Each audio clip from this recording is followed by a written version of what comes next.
Hello and a very warm welcome to all our viewers in Nigeria and around the world to Global TV AM News live in Nigeria's capital, Abuja. I am Chidinma Jarasin. Thanks for joining us. President Bola Tinubu has launched the Renewed Hope conditional cash transfer for 15 million households. The launch was held at the press gallery of the State House in Abuja on Tuesday, coinciding with the World Poverty Eradication Day. The Secretary to Government of the Federation, George Akume, represented the President at the event. The President had, in his maiden Independence Day broadcast to Nigerians on October 1st, 2023, announced the cash transfer program, which he said would target vulnerable citizens. The 15 million households, according to the Humanitarian Affairs Minister, represent 62 million Nigerians. She said that the sum of 25,000 naira would be transferred to the beneficiaries on a monthly basis for 3 months, which amounts to 75,000 naira for each of the beneficiaries. The minister also disclosed that in no distant time, another scheme would be launched codenamed Iyaloja Funds, which would provide soft loans of 50,000 naira to support petty traders. In addition, at the beginning of the next farming season, she said that farmers would be provided with incentives to boost their farm yields. The federal government has announced its readiness to commence the payment of 9-month backlogs to NPower beneficiaries who are on the program beginning from November. It announced this on Monday through the NPower National Program Manager Akindele Igbuwalo, who disclosed this during a meeting with some NPower beneficiaries at the office in Abuja. Igbuwalo, in a statement issued by the Federal Ministry of Humanitarian Affairs and Poverty Alleviation, stated that the main purpose for the temporary suspension of the program was to address all matters directly affecting beneficiaries. He said the NPower program would be continued as the Renewed Hope Job Creation Program under the supervision of the Humanitarian Minister. Igbuwalo said the scheme would be expanded to target 5 million beneficiaries in 5 years, where 1 million youth would be observed each year under the graduate and non-graduate stream. Meanwhile, the Federal Executive Council (FEC) has proposed the sum of 62.1 trillion naira for the 2024 fiscal year to be submitted to the National Assembly. The government said it was working towards ensuring that the January to December budget cycle is maintained and that the 2024 budget is passed and signed before December 31st, 2023. The Minister of Budget and Planning, Atiku Bagudu, made the disclosure and at the end of the council meeting presided over by President Bola Tinubu at the council chamber, Presidential Villa, Abuja. Briefing State House correspondents at the end of the FEC meeting, Bagudu said Council has approved the 2024/2026 Medium-Term Expenditure Framework (MTEF) and Fiscal Strategy Papers (FSP). He explained that the executive is required by the Fiscal Responsibility Act to present to the National Assembly ahead of a budget presentation a document which will provide the medium-term economic outlook for the economy. The Senate on Tuesday afternoon abruptly halted its scheduled proceedings for the day and went into an emergency closed-door session. The development ordered by the Senate President Godswill Akpabio followed a walkout from the chamber by the Chief Whip of the Senate, Senator Mohammed Ali Ndume, after Akpabio ruled him out of order. Ndume had cited Order 54 of the Senate Standing Orders to raise a point of order on the way and manner Akpabio was directing the proceedings of the Senate. He drew the attention of the Senate President to his handling of affairs in the chambers, which he said were not in consonance with the rules. At this point, Akpabio interjected and called for a copy of the Senate Standing Orders. He proceeded to read Order 54 and said it did not support the point Ndume was making, and thereafter ruled the principal office out of order. Upon the action of the Senate President, Ndume, who was visibly angry, packed his files and papers on his desk and stormed out of the chambers and went straight to his office. The Chief Whip was just settling down when he received a call from a colleague to return to the chamber for an executive session. The governor of Borno State, Babagana Zulum, on Tuesday ordered the demolition of illegal brothels and criminal dens notorious for prostitution, gangsterism, and other illicit activities around the Maiduguri metropolis within 72 hours. Although it was not clear the agency's Borno Urban Development Agency or Borno Geographical Information Service to carry out the demolition. He gave the directive during a visit to one of such locations at Bayan Quarters, a settlement around railway staff quarters in the metropolis. The area harbors gangsters, criminal activities, and the use of minors for commercial sex activities. The governor expressed concern over the rise in criminal activities associated with these illegal brothels and criminal dens, including prostitution, drug peddling, and other illicit operations. He noted that these activities not only pose a threat to the security of the state, but also perpetrate social vices that undermine the well-being of communities and the dignity of the individuals involved. The national chairman of the All Progressives Congress, Abdullahi Ganduje, having a meeting with a delegation of aggrieved lawmakers of the Ondo State House of Assembly and members of the Reconciliation Committee, set up to douse tension over the planned move to impeach the state's deputy governor, Lucky Aiyedatiwa. The delegation, which arrived at the APC National Secretariat at about 1:25 p.m. in a large convoy, was accompanied by stern-looking security operatives. Meanwhile, the development is coming 8 days after Ganduje established the committee to resolve the political impasse between the warring parties. Among other things, the committee was tasked to instill fair and engage with all contending partners to gather facts and circumstances surrounding the lingering impeachment process of the Ondo State deputy governor. He, however, advised the party on the most amicable ways of handling the lingering issues and make necessary recommendations to the party on resolution of issues and any other matter that may come up in the course of the assignment.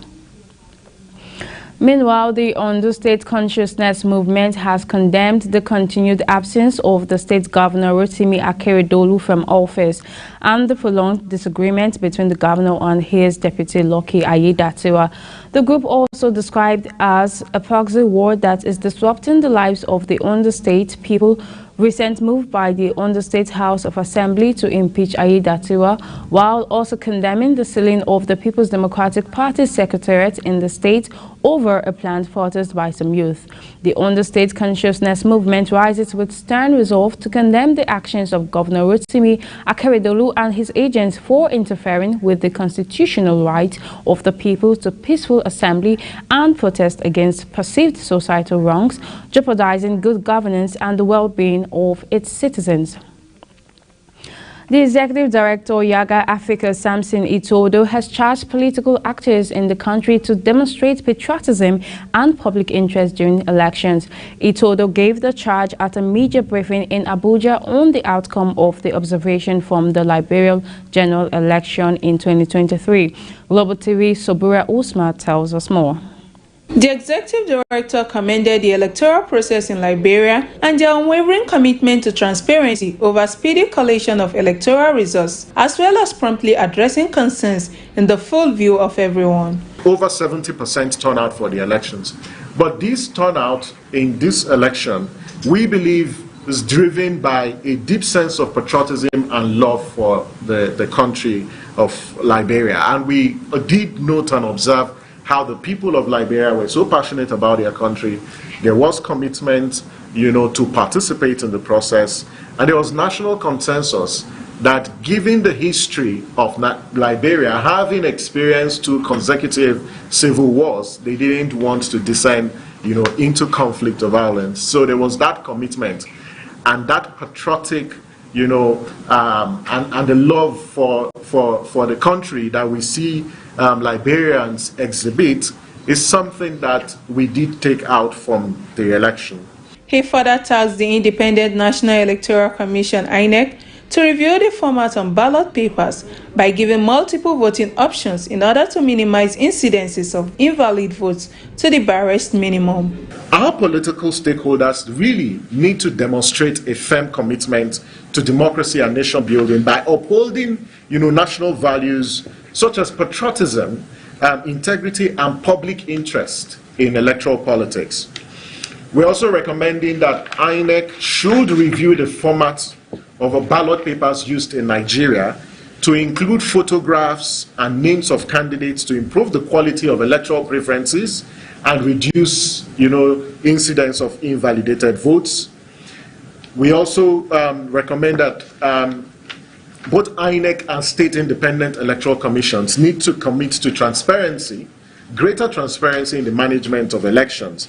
And this can be exemplified to proactive disclosure of election information, as well as consistent application of rules. YAGA Africa Study and Election Observation Mission to Liberia's October 2023 presidential and parliamentary elections was commended by YAGA, especially the trends of participation and patriotism from citizens. Sobra Usman, Global Television News.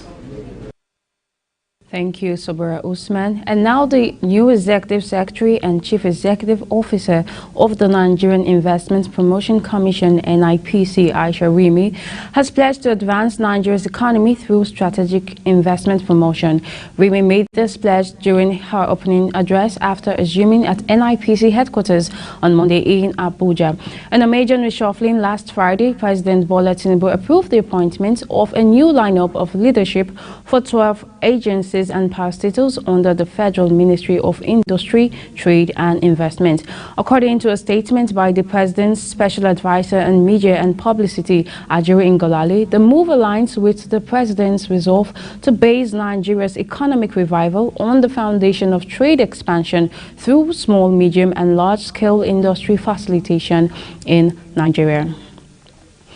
The Nigerian Center for Disease Control and Prevention, NCDC, the National Veterinary Research Institute, the Niger Delta University Teaching Hospital, the Pandemic Science Institute at the University of Oxford, the United Kingdom Public Health Rapid Support Team, and stakeholders in Lagos and Rivers State on Monday launched a multidisciplinary research project to address the knowledge gaps on mpox. The Monkeypox Research Project Epidemiological and Clinical Investigation of Mpox in Nigeria, a multidisciplinary research project to inform case management and outbreak prevention and control, will also help to improve the public health response to the Mpox virus in Nigeria and beyond.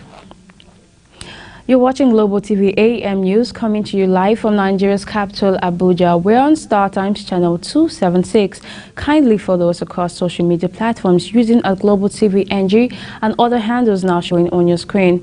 When Global TV AM News returns, United States Department of Agriculture and farmers collaborate to upscale Nigeria's cocoa value chain. The news continues shortly with details of these and other stories right after this break. Please don't go away.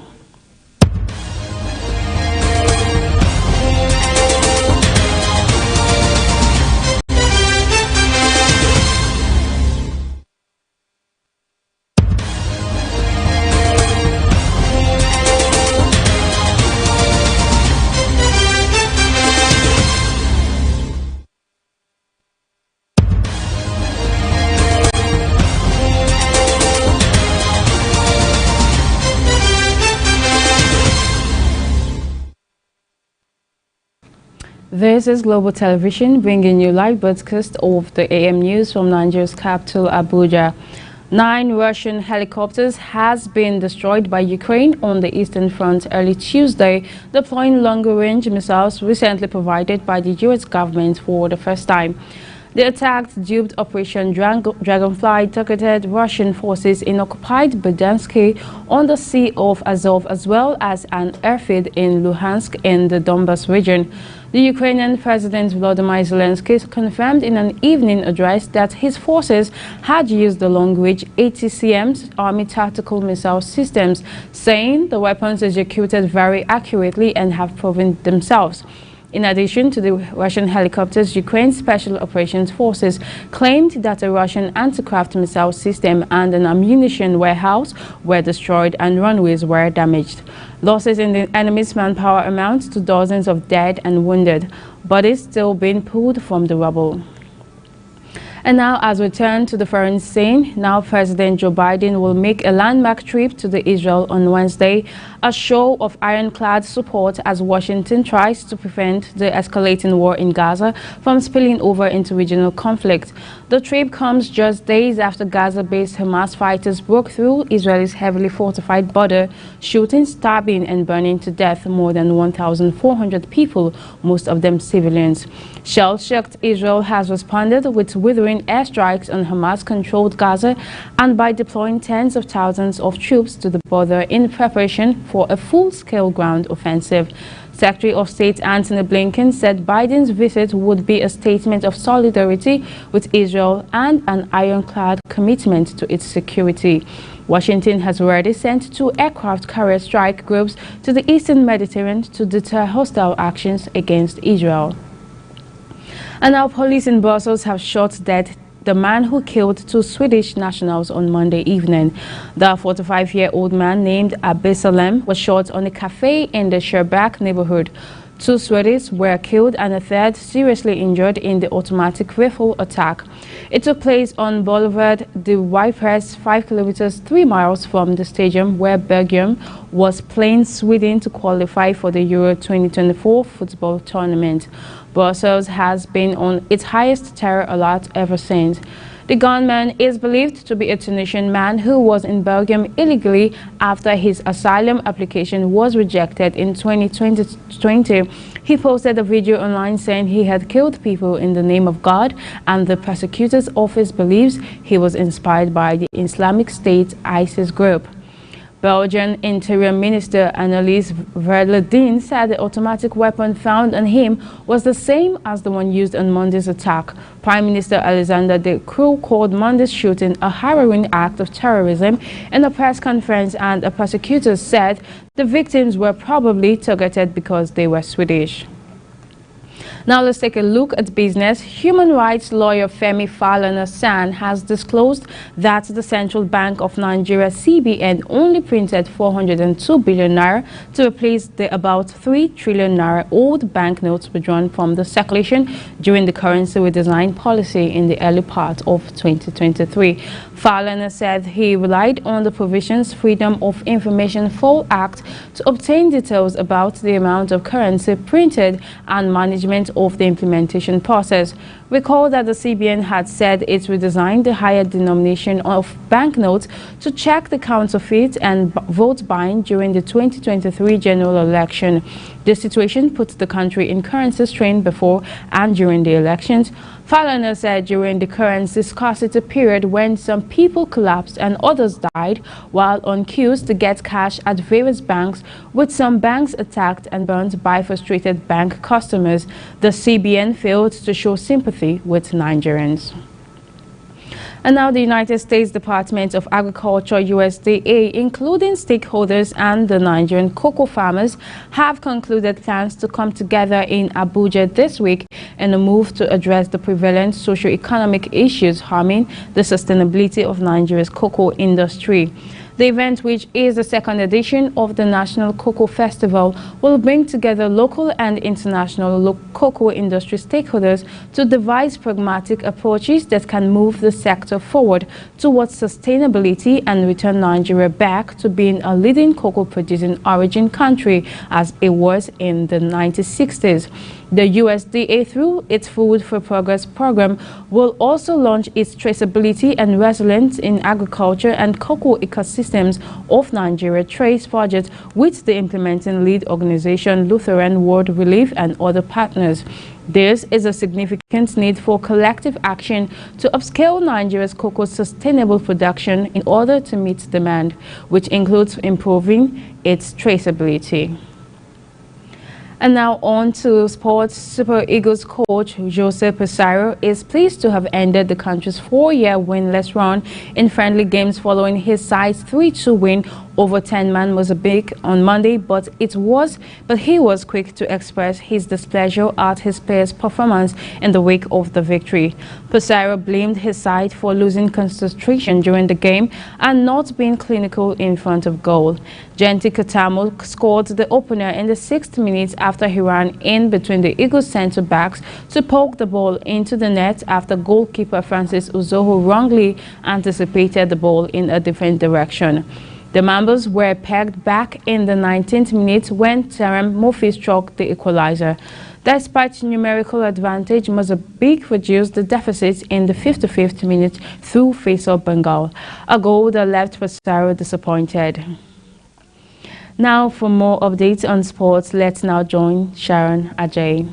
Kenyan marathon runner Titus Ekiru has been banned for 10 years. The Athletics Integrity Unit, AIU, on Monday said the ban is for both doping and tampering in a case that involved collusion with a high-ranking doctor in a Kenya hospital. The ban comes after an investigation found the 31-year-old obstructed the AIU's probe into two adverse analytical findings by using false information and documentation.